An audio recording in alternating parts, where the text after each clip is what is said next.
In my talk this afternoon is entitled Fracture and Fatigue Control in Steel Structures. However, the talk is not about fracture mechanics, although I will use the terms K1 and K1C and K1D and such, nor is it about Sharpie V-notch impact testing, although I'll obviously make reference to those.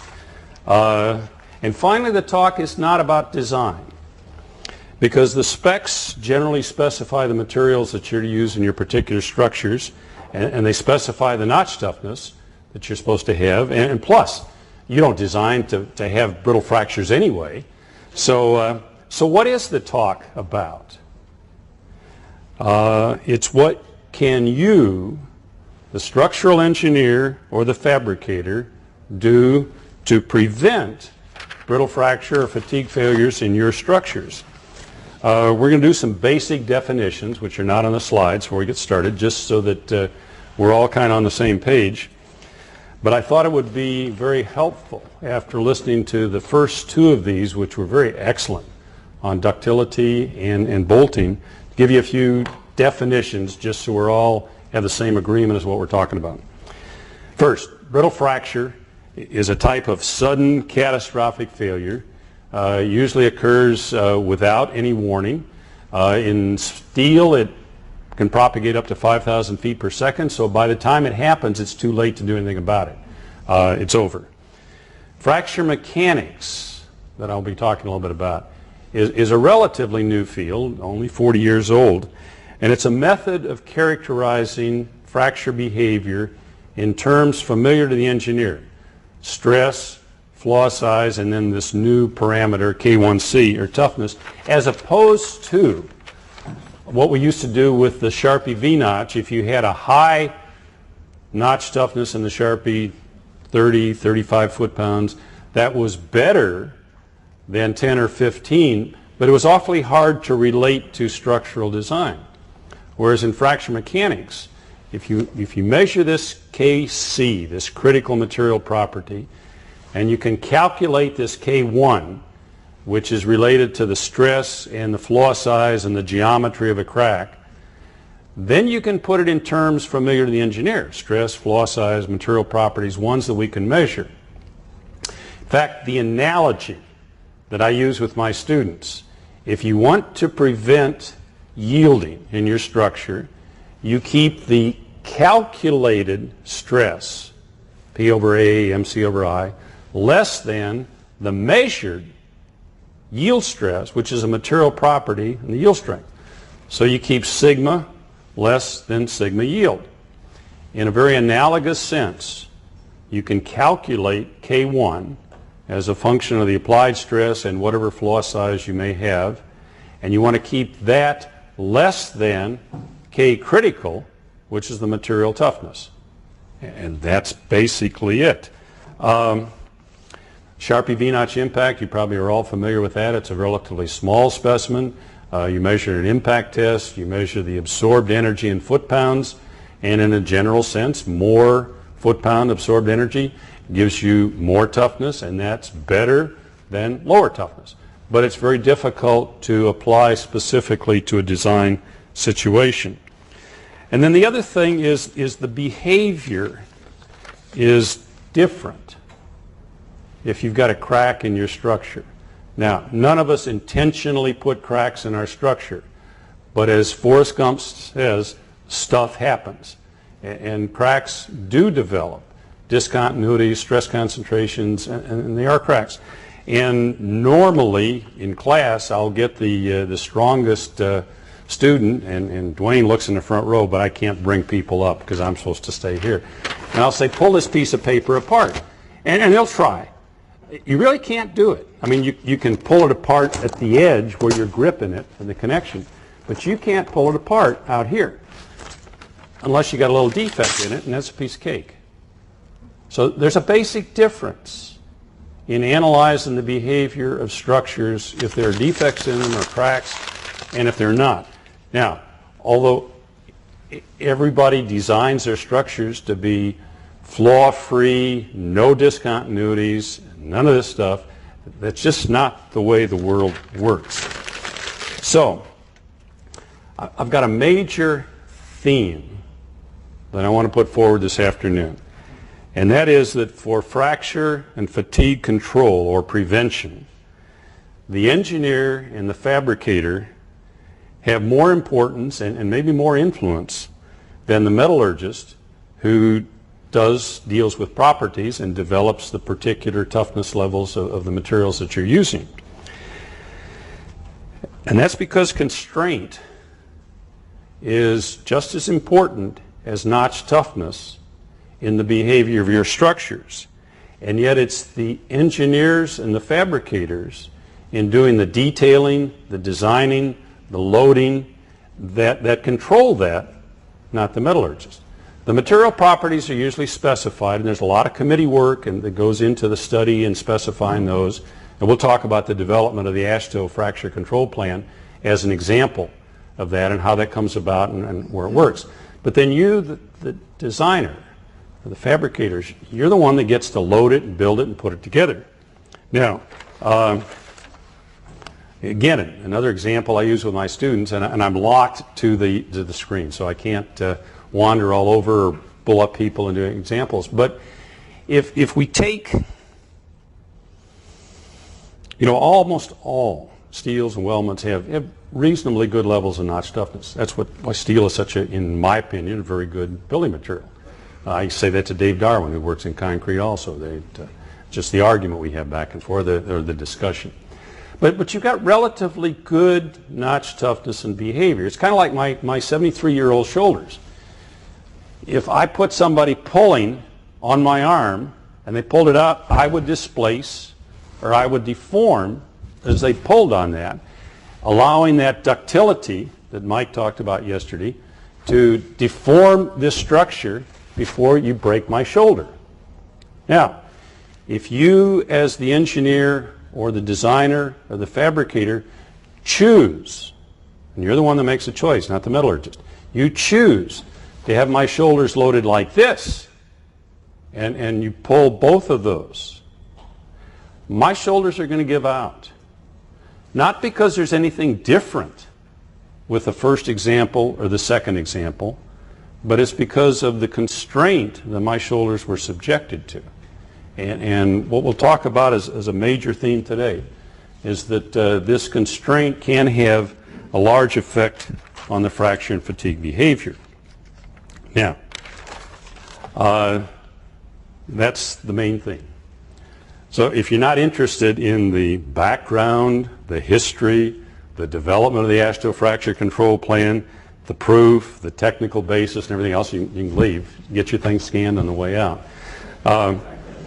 It's not unlike the supposedly true story that during the Second World War, they were very concerned about German submarines infiltrating New York Harbor. And they called a high-level presidential committee meeting, and Eddie Rickenbacker of World War I fame was on the commission, and he made the suggestion that to get rid of the German subs in New York Harbor, that New York Harbor be drained, and then the subs just settle down the bottom and you go and bomb them. That was all there is to it. Well, he got a few polite snickers from the rest of the committee, and they said, well, sir, that's all well and good, but how do you propose to drain New York Harbor? He said, look, I gave you the solution. You leave the details to the engineers. Well, the solution is to use the level of toughness that is specified in most situations, and don't constrain your structure so that you're loaded like this, so like my shoulders don't have the ability to deform or displace or redistribute the load, or as Mike says, get stronger before the fracture. So with that, let's get on into the talk. Okay, it's locked up on me. Is it tired? I think this one. Okay, but doesn't this go forward? Or is it always this one? It's always this one. Okay, it was this one. We'll do it. It went. Right? Yeah. Okay. Okay, and then if I want to back up, it's not my computer. Or mine. No, I don't want to end show. Okay. Okay, and then I to would- go forward, I would hit one of these maybe to go. oh, I back. tried this Oh. one. Oh, yeah, I think it's working. Okay. All right. I've got to acknowledge. I went to the University of Illinois and worked with some excellent people there and had some really great professors. I had a chance to work at U.S. Steel's research laboratory on some Navy contracts and the University of Kansas. I've been associated with a bunch of really great people in a whole bunch of organizations, some great graduate students, faculty, and colleagues, and thanks specifically to AISC. So let's get into fracture control. Started out by simply common sense. If you had a failure, a lot of these were in boilers, just lower the stress level. And if you kept getting failures, lower the stress level a little more. And finally, the stress level is low enough that you don't get failures. Well, you don't want to carry that to an extreme. And the first real study was the World War II Liberty ships. This is what they looked like. There were several hundred that had brittle fractures in them. Some of them were out in the ocean, some of them were in calm seas, but there was a considerable number so that they can actually do some statistical evidence. And this is where the 15 foot-pound transition temperature criteria came from the World War II ships. But the real difference in behavior was they started building these using the same general designs that they did for riveted structures. And for riveted structures, you never did worry that much about square corners and such. You didn't worry about thick plates. And this was the kinds of details. When you improve the detail geometry, you actually did an awful lot to correct the problem. Now, it was after the fact because they didn't do this until after the war was over and they needed the ships. But the detailing made a big difference. If we now go to 1967, where the Point Pleasant Bridge failed, 47 people were killed. There, the notch toughness at the service temperature was pretty low. And this was a typical I-bar chain detail. You had two I-bars coming out here, a pin here, two I-bars coming in there, and the hanger down here. And this is what it looked like after it fractured. And the other speakers have gone back to sophomore and junior level courses, and I'm going to go back to strength of materials. So go back to strength of materials, and remember when you had the member came up here, and you had a crack, a very small crack here, you had a brittle fracture across here. Well, now the stress across this, which is being P over A divided by 2, because you had two sides, is suddenly P over A plus MC over I. Tremendous stress. But there's no flaw here, so you get a tremendous plastic hinge here, and the neutral axis through here. And then it kind of comes up in a 45-degree shear failure, indicating the marked difference in behavior based on the loading condition. This was one of the first situations where we actually used fracture mechanics with the lower strength materials. Up to then, in the mid to late 60s, we'd use fracture mechanics for the very, very high strength steels. We'd use them for the nuclear reactor vessels, which are very, very thick, but not in bridge steels. Now, true, this did have an 85 KSI yield material, which is higher than normal, but the relationship between the analysis and the testing turned out pretty well. It caused the industry and Congress to say maybe we should really do something about fracture control in steel bridges. Well, there were 3 built like this in the world. One had just failed. The other one, the St. Mary's Bridge right up the river, was going to be taken down. And the third one was in Brazil somewhere, and no one cared.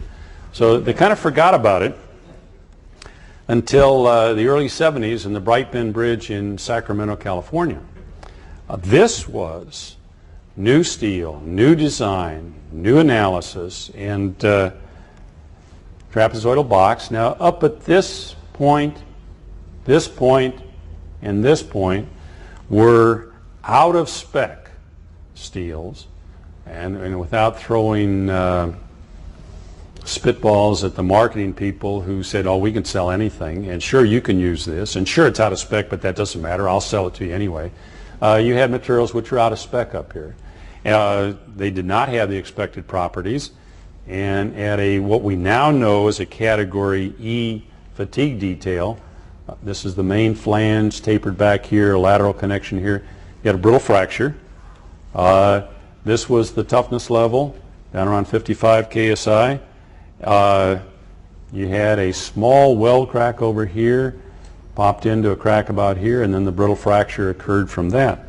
Now, it's the same kind of slide. When we tested this was one of the few steels that had met the valid E399, the ASTM fracture toughness test requirements, where you really only needed 0.6 of an inch thick at this strength level, this toughness level, to have a valid number. So the solution got to be leaving those plates in place, jacking the bridge up, bringing it to the zero stress condition, and bolting on cover plates, top and bottom, with clearly the kind of toughness level we wanted. That dropped the design stress, which was 45, down to 22.5, because we made twice the area. And we just left these in. Obviously, we inspected for cracks, and we ground out those details and ground them out.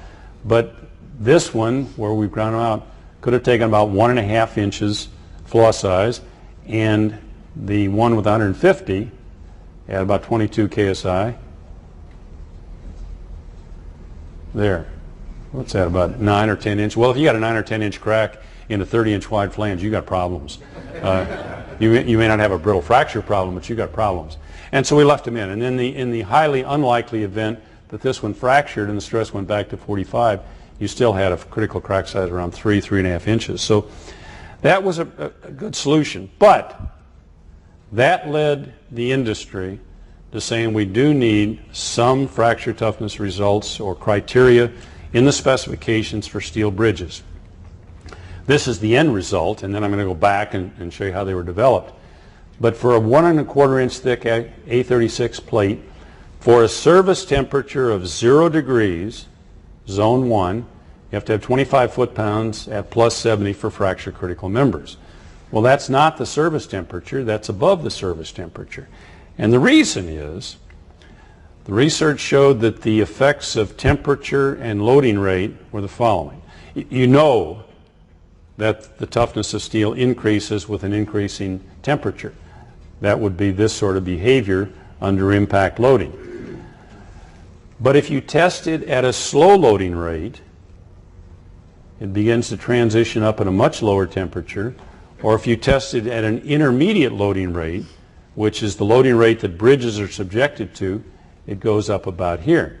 And so basically the specification took account of this temperature shift, where it's a function of the yield strength, and when you get to the higher strength steels there is no temperature shift. It took effect of that temperature shift and the relationship between Sharpie V-notch impact and KC. The fact that if you've got good Sharpies, you ought to have a good KC, and conversely, if you've got low, you ought to have low. If this is the service temperature, and you specify 25 foot-pounds, under the temperature shift, if this were being loaded slowly, it would go up like this. If it were being under intermediate loading rate conditions, you'd have that kind of behavior. So at the service temperature of 0 degrees, you'd get some kind of elastic plastic behavior at that level. Now, the two things that you want to look at are the effect of the strength level on the material. If you use a high strength material, you generally want to go to a higher design stress. If you go to that design stress, the stored elastic energy available to drive a crack is the area under the black and white crosshatched. Markedly different than a lower strength material where the stored energy to drive a crack is at that level.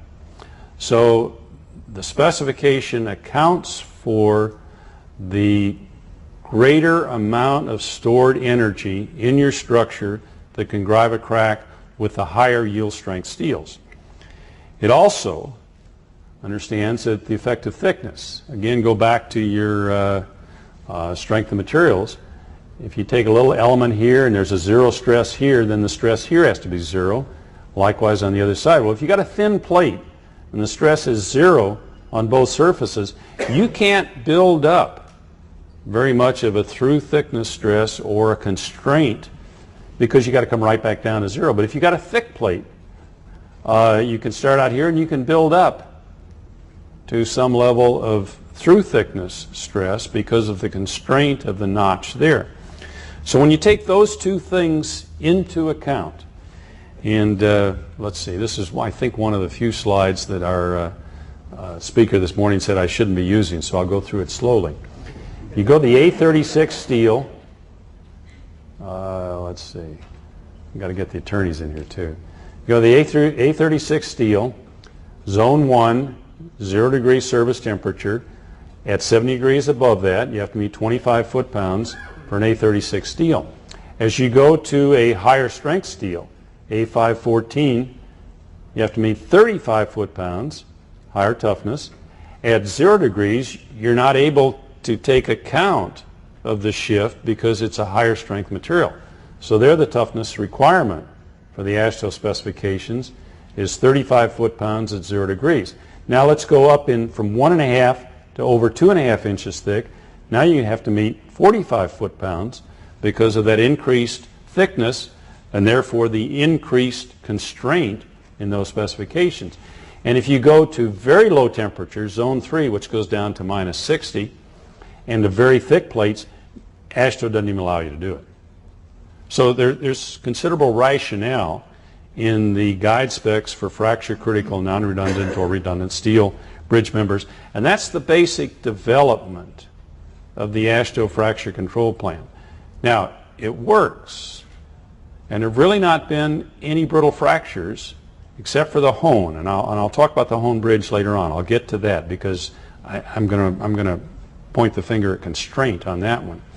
But we've not had problems because think about it in bridges. We pretty well know our loads. I mean, every now and then the state legislatures or Congress practice engineering without a license and they increase the load limits on the bridges, and so the loading goes up. But the bridges are pretty well designed. We know our stresses, we know our loads, we know the loading rate, and we can control the fabrication, we can control a lot of things. So this has worked, and it's kind of a model for fracture control plans where you're not loaded under impact conditions and where you've got an effective thickness that you need to consider. So let's look a little bit more about this effect of constraint. If again we go back to strength of materials and you've run this standard tension test on a smooth bar, you get what I call a free flow stress strain curve like this.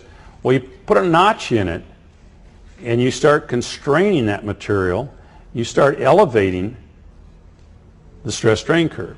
You put more constraint in your structure. Now, we know this again from your strength of materials course in Moore's circle.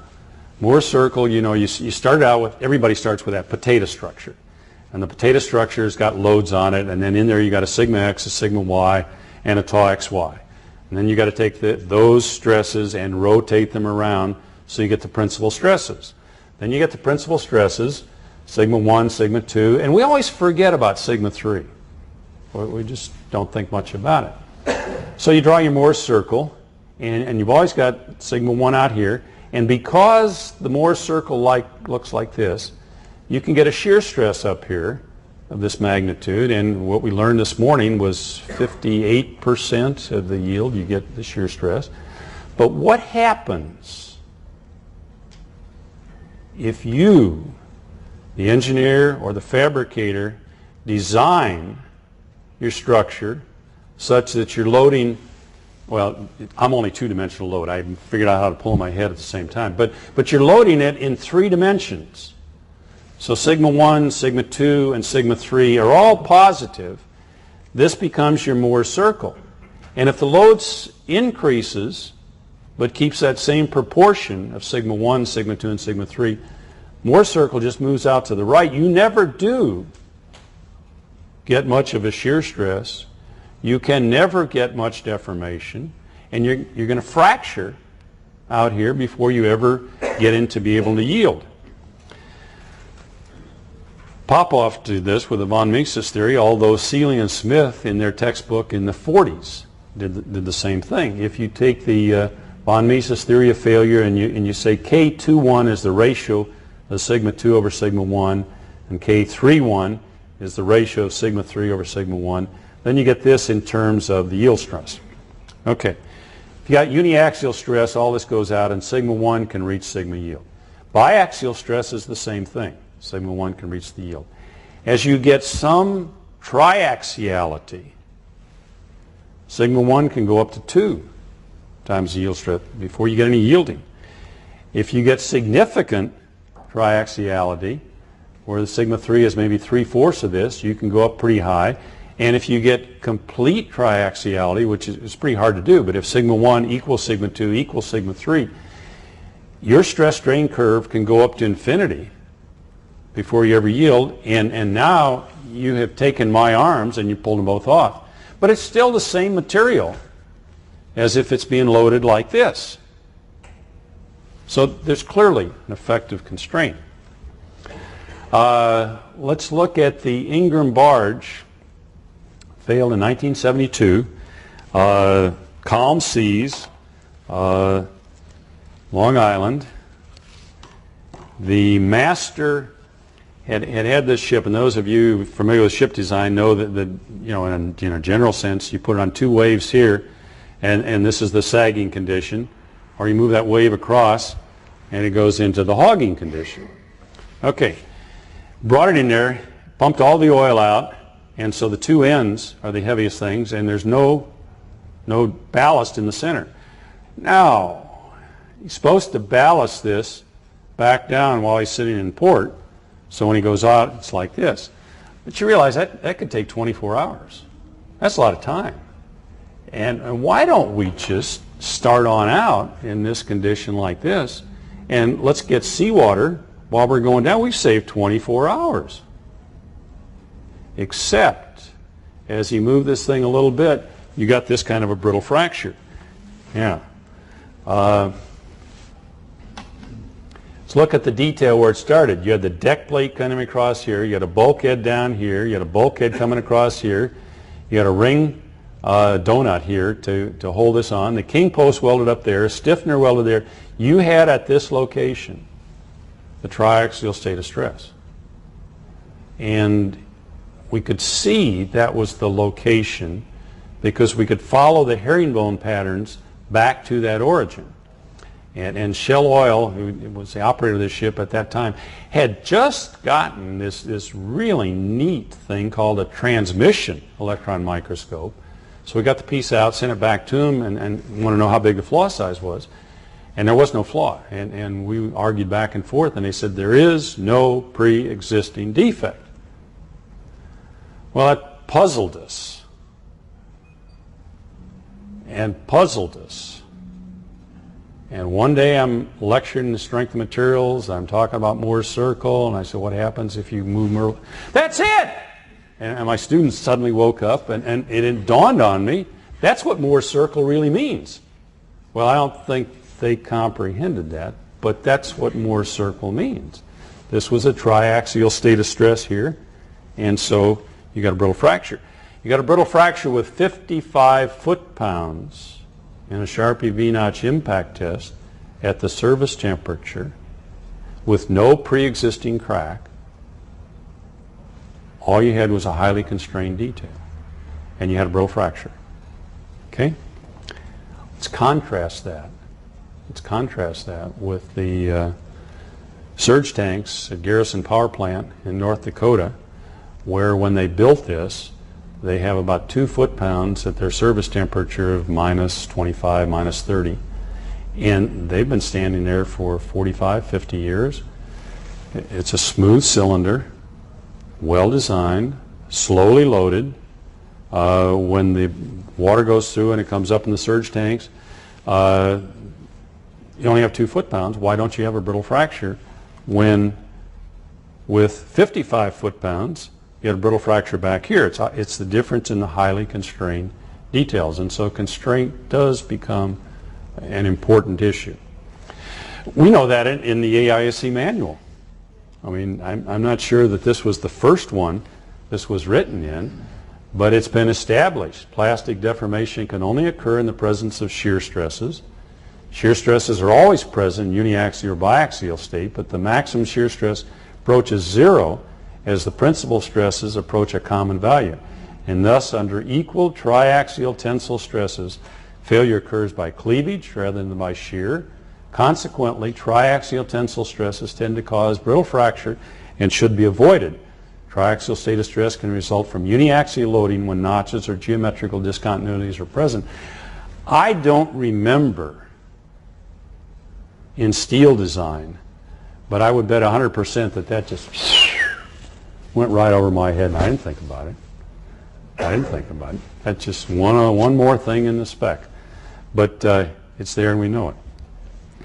We're gonna digress for a few minutes, and we've shown that the loading rate can actually give you better behavior if you go down to slow or intermediate loading rates than you get at impact. And on this constraint, I wanted to look at the effect of shallow cracks. Those of you familiar with the fracture mechanics testing, you have this crack length A, and then you have the specimen depth W. If you had a specimen like this would be the crack length A, and the entire width across this would be the W. Okay, we make A over W about 0.5 because in the laboratory we want the maximum constraint in our test specimen. That'll give us the minimum value, and that's what we want to know to design on. Okay, how many ships or how many 30-inch wide flanges have crack depths 15 inches wide in the 30-inch flange or 75 foot wide in the 150 foot wide ship? Very, very few. In fact, if you got that, you got a problem. As I said before, you don't have a brittle fracture problem, you got a problem. Okay, so what we looked at was the effects of shallow cracks, and in addition to looking at the out-of-plane constraint, the thickness, which we were pretty familiar with, what's the effect of this in-plane constraint, or namely the A over W ratio? So, we took some fracture mechanics specimens, looked like this, bend specimens, where the crack depth was down to here, about an A over W 0.5, and then we took some ones where the A over W was about 0.15, shallow depth specimen. These hopefully more closely model what you might see in a real structure. And of course you always do a finite element analysis to what's going on around here and what's going around there. And you see that the plastic zone size develops, and without going into the details, we had some experimental verification of the finite element analyses, and somebody mentioned this morning that whether it's the theory that's correct or the experiment that are correct, and it was always back and forth, and which is first. Well, they agreed, so we were both correct. Now, if you look at the typical results for an A over W 0.5, they come along like this. But if you look at the results for an A over W of about 0.1, they're up here. And it's more toughness. So you would predict in the laboratory a higher level of toughness than you would predict from your standard specimens. And we did that with A36 steel. We did it with A517. There was always a change. And then the Nuclear Regulatory Commission got interested in this, and so we worked with Oak Ridge National Laboratory to look at the shallow crack toughness results for reactor pressure vessel steels, because this potentially could be a big savings or things for them. This was the reactor. We looked at A533B, crack depths ranging from 0.2 of an inch to 2 inches, range in temperature from -150 to 0, 4-inch beam depth, and thicknesses of 2, 4, and 6. We tested the 2-inch thick results in our laboratory. They tested the 4 and the 6 in theirs. We got some pretty big specimens. But those of you familiar with the nuclear industry, the vessels are 10 to 12 inches thick. So this is what they do. So if we look at fracture toughness, in this case, CTOD, the crack tip opening displacement, which is a little bit more precise than the trying to shove the K1C up into the elastic plastic region, versus temperature. This is the material characterization for reactor pressure vessel steels. We ran some with the A over W 0.5, and they were down here, one up that high, but pretty well above this. Then we ran the shallow crack specimens, and you got considerably better behavior. This is another way of looking at that. Here are the ones down here, and here are the ones up here. Much better behavior with the shallow notch, less constraint. Also looking at the K1A, the K1C curve, and again, all of the shallow flaw results up here. Another way of looking at the same thing, they make prettier slides than I do. Now, here's the conclusions. For the specimens tested, the shallow crack fracture toughness is elevated compared to the deep crack. Toughness increase found in PVRC materials 533B is consistent with that found in the other steels. The beam depth of 0.94 millimeters, flaws ranging from this appear to exhibit the elevated toughness. And read carefully the last one. The potential impact of including the shallow flaw elevated toughness in pressurized thermal shock analyses of a reactor pressure vessel could be significant. They're not going to do it. That's stepping out and being a little bit less conservative than the nuclear industry is. But it's kind of like having an ace in your back pocket. If you have shallow flaws and you're predicting the failure, you may have a little bit better behavior than you say. I don't think we're yet ready to take advantage of that. There are going to be a lot more tests and some actual structures. But it's kind of a nice feeling to know that, hey, you know, maybe we're moderately conservative on the prediction of fracture behavior. So, and this is just showing that if you move from the deep crack, large or small, to the shallow crack, small specimens, there's a clear effect. Now, let's take this constraint a step farther. These are designed with a strong column, weak beam. And the concept is that the column is supposed to stand up. This is the column. The beam comes in here, and in the event of an earthquake, this rotates. Plastic hinge develops where my fist is, and the column stands up. Now, if we were to have an earthquake in this room right now of a severe magnitude, and we had that strong column, weak beam, the beams would sag, would all slide to the middle of the floor, would get shaken up a little bit, but then we could crawl on out and go on down because the columns are still keeping the structure standing up. And as Mike explained yesterday with the ductility, that's what you want in a big earthquake. Okay. But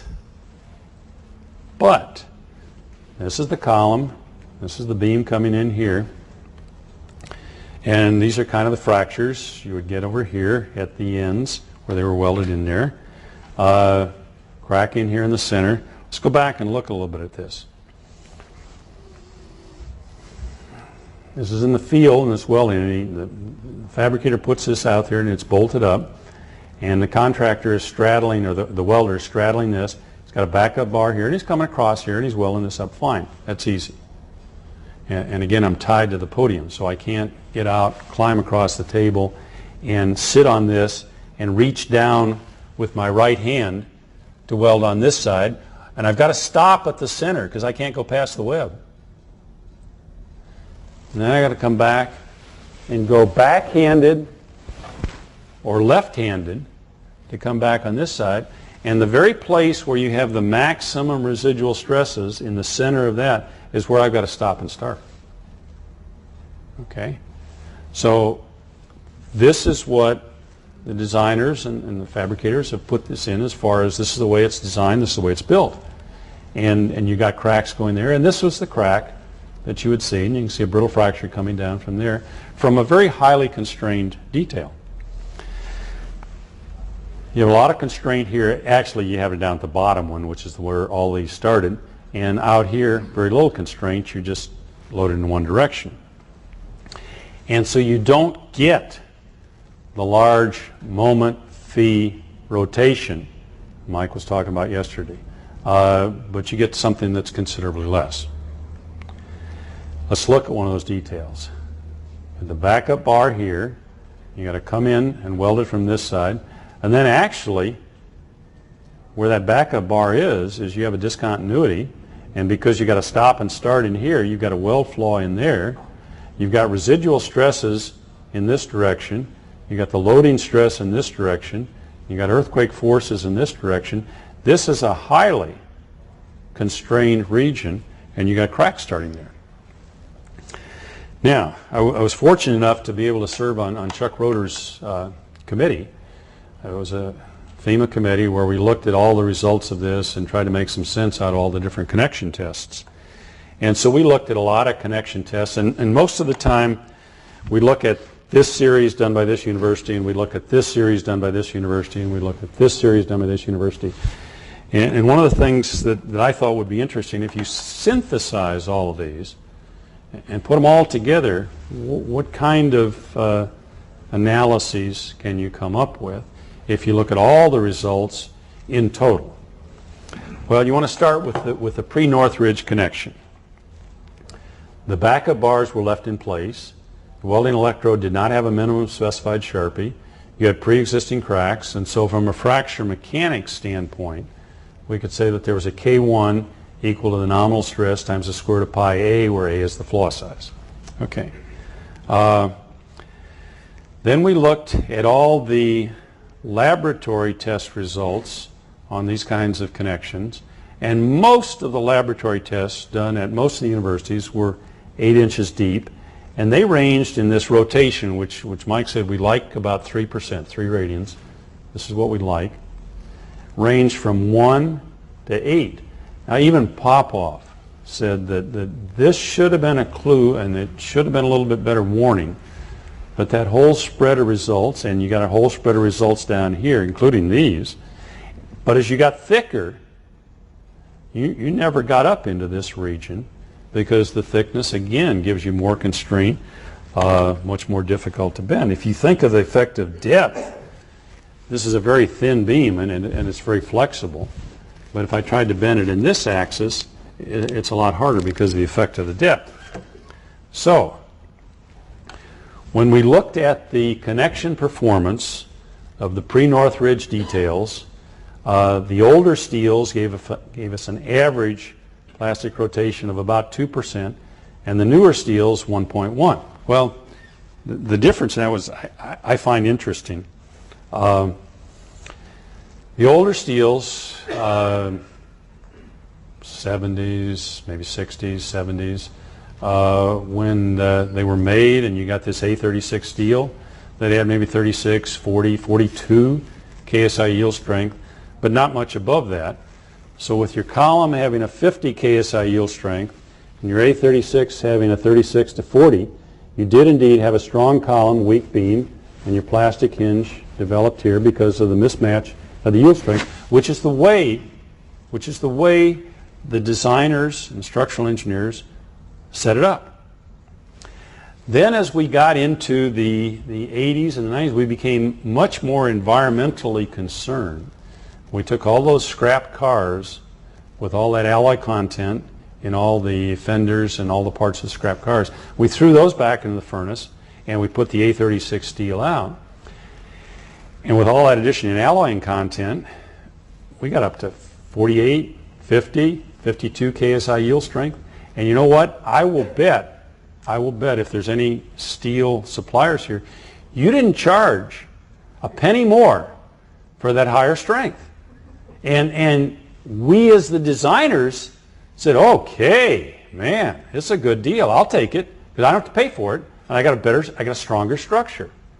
Well, remember, Mike said strength is not necessarily what you want. So instead of having the strong column, weak beam, you got a strong column, maybe even a stronger beam. You don't get that lack of constraint, that rotation, that ductility. So with the newer steels, this went down. Okay, well the first thing you needed to do was really, let's modify that pre-Northridge connection, because let's put a welding electrode with a minimum specified Sharpie. We need to do that. Let's remove that bottom flange backup bar down there. Let's gouge out the root weld so all cracks are out. Let's add a fillet weld to the top and bottom flanges so those pre-existing cracks are removed, and so the K1 is sigma times the square root of pi times 0. Okay, let's get rid of all those bad features. And with all the various modified pre-Northridge designs with Sharpie toughness specified, you got up to 1.38. And I go back to Aesop's fable and the jar with the water in it and the stone of steel, the stone of the backing bar, the stone of the fillet weld, the stone of the modified copole, the stone of the toughness are all put in there, and it spills over. Which stone was it? Okay?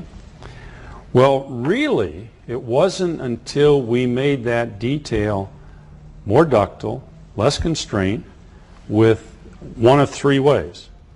The modified, the dog bone, the Lehigh elongated copole, and the Michigan free flange, where a lot of the loads transferred through the web. It wasn't until we made those design and fabrication changes that we really got this up above the 3-point. Now, the only difference in weld metal and procedures and everything else between these three up here and these down here is the design.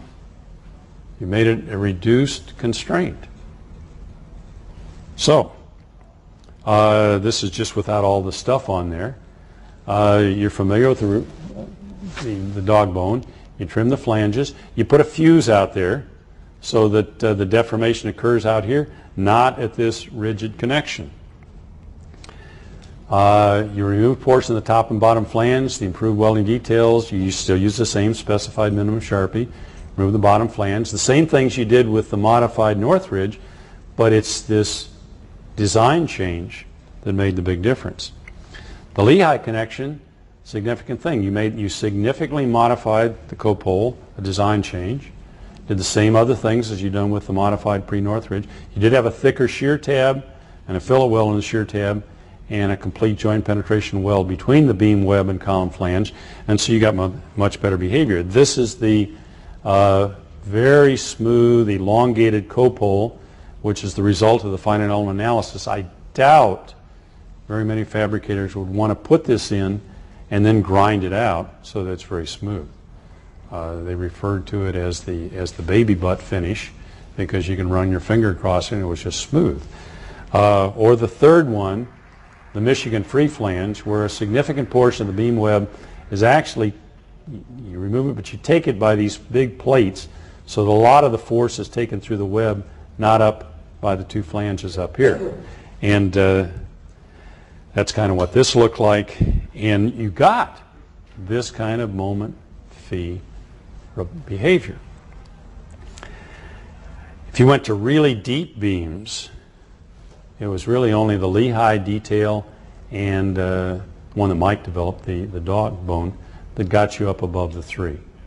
So he did one more study, and I think this kind of takes it from a different perspective. And let's look at this one. Here's the design change. The columns up here, this is the beam coming out here, and top and bottom you put these triangular cover plates. So you really have stiffened this, and you've made this the weak location. So when you test these, this is where your plastic hinge develops, away from the beam column interface. Okay, so you get the desired behavior. And we're going to go through this one step by step because you don't want to... first started off with no Sharpie requirements, the E70T4. Got about 1.5 on one specimen, about 2.5 on the other from one fabricator. No notch toughness on the blue one. Then he said, okay, let's specify notch toughness and let's give him a welding procedure. Well, the fabricator said they followed the welding procedure on both A and B. Something's different. My suspicion was that they really didn't follow the welding procedure on B, but they did on A. So there's 4 more specimens. No toughness requirements, but when I say they really did follow the welding procedure, he went out there and watched them. Watched the preheat, watched the interpass, watched everything. And so they really did follow that. No Sharpie requirements, but look at the behavior you get when the fabrication and the design of the triangular plates, really good. You got in all cases above the 3 radians. I'll come back to the AISC manual, and I'm not going to read it through this time. You can go back and look in the manual yourself, but it says a triaxial state of stress can result from uniaxial loading when notches or geometrical discontinuities, or you set up this to be loaded in a triaxial sense. Okay, we did have a brittle fracture bridge in 2000. Let's look at it. Bill and John and Bala did the investigation. Fractures up here. There you can see it a little bit better. It's a multi-girder. You can see it up here. And my thanks to Bill for these slides. When you look at the origin here, this is the same location, but there is no pre-existing crack. There is no pre-existing crack.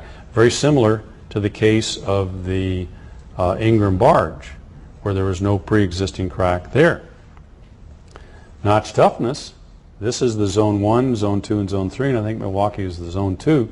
Up here pretty good, 80 foot-pounds on this flange, up about 30 to, well, you had one down here that didn't meet it on the zone 2, and this barely met it on the 3-inch. And so the chemistry met the A588, the tensile properties, the 3-inch plate barely met the zone 2, the 2 1/4 did, made zone 3. We'll look at the triaxiality and the stress analysis. This is the web going through here. These are the lateral connection plates. This is the shear. And they cut a hole out on one of them, and you see a stress concentration there, and here, as you'd expect, and here.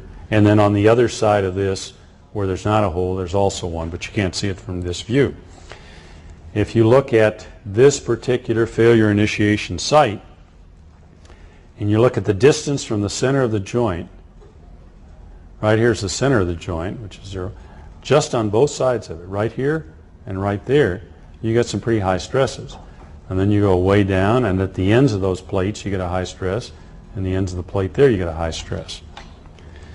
If you look at it like this, from the center line of the web, as you go right where you've got the hole, the stresses in the web drop off from the center line, and as you go to the left where you still have the constraint, they actually increase 0.2 of an inch away. They're getting up to close to the yield or somewhat above it. If you look at it a different way, like this, here's the center line. The stresses go up on both sides of that because of the constraint. So we're beginning to wind down, but toughness and constraint are important. Actually, toughness, constraint, design, fabrication are all important for fracture control. But as we learned with the submarine hull steels, when we were working on that for the Navy, you could not solve fatigue problems by higher toughness. So you have to be careful as to where you're putting these things in. There is some thought process to it. Let's look very quickly at fatigue control. And the essence of fatigue control is go talk to John Fisher. He developed the AASHTO fatigue design curves, the categories A through E, that you basically have poorer and poorer fatigue strength as you go to the increased severity of geometry. So from fatigue, it's a stress range. It's geometry, the categories A through E, and it's the quality of fabrication, A0. When you look at an SN curve, and you see all the scatter over here, and let's look at the scatter at this particular stress level.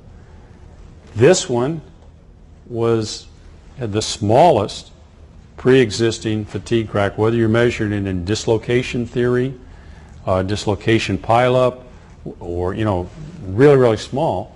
This one had a little bigger, this had a little bigger, and this had a little bigger, still within the specifications, but that's where you get the lower limits of the fatigue curves. It's by the quality of fabrication. So you can clearly improve your fatigue life with an improvement in quality. You can put this in a fracture mechanics concept as follows. If you start out with a specimen where this is your original A, and A increases on this size, and propagation life increases over here. If you start with the flaw size of this, and you have a brittle material, and you're developing a fatigue crack, and that brittle material has a critical crack size right here, this is your life. You grow it to there. Okay, how can we improve that? Well, we can improve that by getting the acritical up here, the elastic plastic behavior, which most of our specifications have for the steel, and the steels meet it easily. You get the life going from here to here, you get it up to here. So by specifying that, you get this. By specifying a lower stress range, you go down this one, you get an increase here. By really improving the fabrication and making A0 over 2, you really improve the life here. Once you've got a reasonable level of notch toughness, say here, making it a really high level of notch toughness up to here really doesn't improve the fatigue life that much. It helps the fracture characteristics. Your critical crack size is better.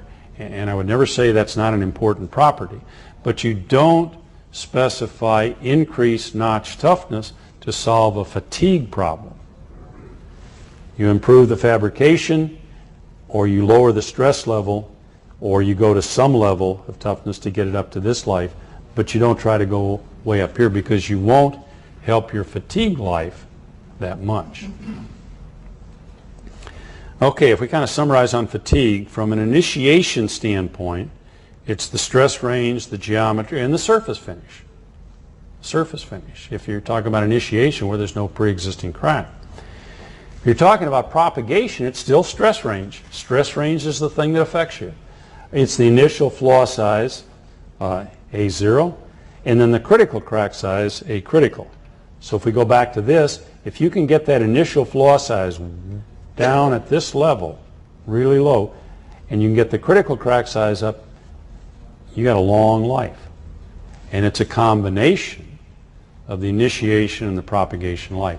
When you get the results from an SN curve on laboratory specimens, which may be sometimes, unless they're member specimens, full beams, which may be 3 to 4 inches wide, the life of those is maybe when you see a half-inch crack or the stiffness changes slightly.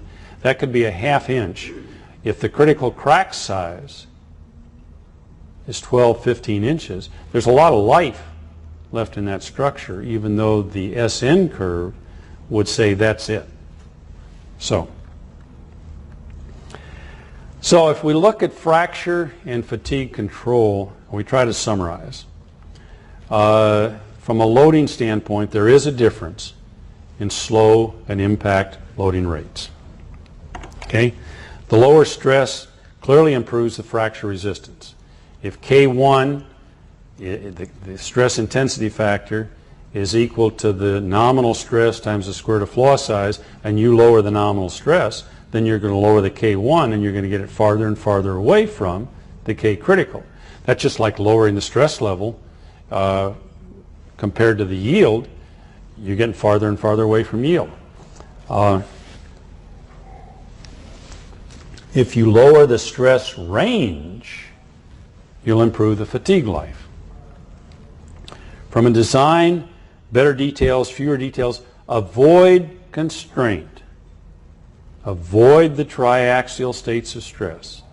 Give your structure some place to be able to deform.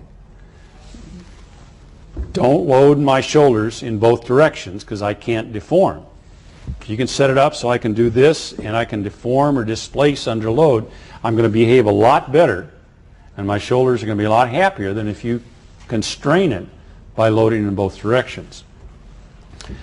Care with new details, as we talked about. Minimize the category E details if you've got a fatigue situation. It's certainly a cost-effective way to do things. From a fabrication, eliminate defects. That'd be nice if we could do that, but at least reduce the size of them, improve the quality. Educate the designer so he doesn't have you welding backwards with your left hand about to topple over because that's the way you want it built. Or that's the way the designer wants it built, and he doesn't realize that that's pretty hard to do. Quality control and inspection. Materials, clearly notch toughness is desirable, no question about that. But I think excessive toughness is unnecessary, and excessive toughness will not compensate for poor design or poor details or poor fabrication. There are a lot of structures where the steel operates below NDT if the design and fabrication are okay. Generally, if they're loaded slowly, that works. And I'll repeat that again. The toughness cannot compensate for poor design and fabrication. You want to avoid that constraint. Summarize, I tell my students that engineering design is an optimization of performance, safety, and cost. And I'll be the first to, I got to kind of modify this because somehow the environmental and the sustainability are coming into optimum designs. But I don't know how to make my point and include those yet. I'll figure that out sometime. But engineering design is an optimization of performance, safety, and cost. If you do not pay enough attention to safety, then this is what happens. And whether you want to look at the picture on the right, which guy that I work with my slides likes better than the one on the left, but he put them both on and said, which one do I like? And I've never decided. So take them both. But you don't want to be the engineer up there talking about the behavior of your structure because you've not put enough safety into it. On the other hand, if you put too much safety into it, then you're going to do what OSHA has done to our Kansas cowboy. I will guarantee he's safe. I question his ability to perform, and I question whether they would really go ahead with this project, being as expensive as it is and having a poor performance, although it's clearly safe. It's clearly safe. Well, with that, I want to thank you, the University of Illinois, U.S. Steel Research, University of Kansas, and AASC from a grateful prof, and I appreciate that. And I'll